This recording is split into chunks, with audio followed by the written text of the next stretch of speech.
7 వారాల వెంకన్నగా ప్రసిద్ధి చెందిన కోనసీమ తిరుమల వాడపల్లి శ్రీ వెంకటేశ్వర స్వామివారికి రికార్డు స్థాయిలో 1,52,91,193 రూపాయలు ఆదాయం వచ్చినట్లు డిప్యూటీ కమిషనర్ కార్యనిర్వహణాధికారి నల్లం సూర్యచక్రధరరావు తెలిపారు.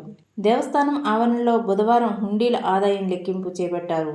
ఈ సందర్భంగా deputy commissioner EO Nallam Surya Chakradhara Rao SDS న్యూస్తో మాట్లాడుతూ స్వామివారి ఆలయంలో హుండీల లెక్కింపు చేపట్టడం జరిగిందని, 28 రోజులకు ఆలయ ప్రధాన హుండీల నుండి నగదు 1,26,78,200 రూపాయలు రాగా, అన్నదానం హుండీ నుండి 26,12,993 రూపాయలతో కలిపి మొత్తం 1,52,91,193 రూపాయలు సమకూరిందని తెలిపారు. అలాగే 47 గ్రాముల బంగారం, 1 కేజీ 600 గ్రాముల వెండి, దేశీ విదేశీ కరెన్సీ 24 నోట్లు వచ్చాయని తెలిపారు. Assistant commissioner D Suresh Babu, తనిఖీ అధికారి కార్యనిర్వహణాధికారి టీవీఎస్ఆర్ ప్రసాద్ పర్యవేక్షణాధికారులుగా పాల్గొన్నారని తెలిపారు. ఈ కార్యక్రమంలో superintendent P Rambabu, Rapaka Srinivas Varma, Y Srinu Kumar, Narayana, నందీశ్వరుడు, గ్రామస్తులు, దేవస్థానం సిబ్బంది, పోలీసులు, బ్యాంక్ అధికారులు, సేవకులు తదితరులు పాల్గొన్నారు. ఓం నమో వెంకటేశాయ నమః.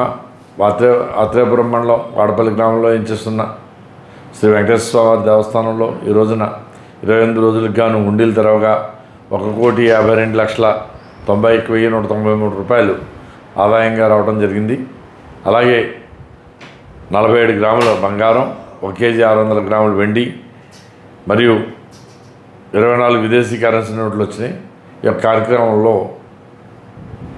మందపల్లి ఏసీ సురేష్ బాబు, అలాగే టీవీఎస్ఆర్ ప్రసాద్ గారు తనిఖీదారు రాజమండ్రి, మరి గ్రామస్తులు, భక్తులు, మరి చైతన్య గోదావరి గ్రామీణ బ్యాంకు ప్రజాప్రతినిధులు, పత్రికా ప్రతినిధులు, పోలీసులు, శ్రీవారి సేవకులతోటి ఈ యొక్క కార్యక్రమాన్ని పూర్తి చేయడం జరిగింది.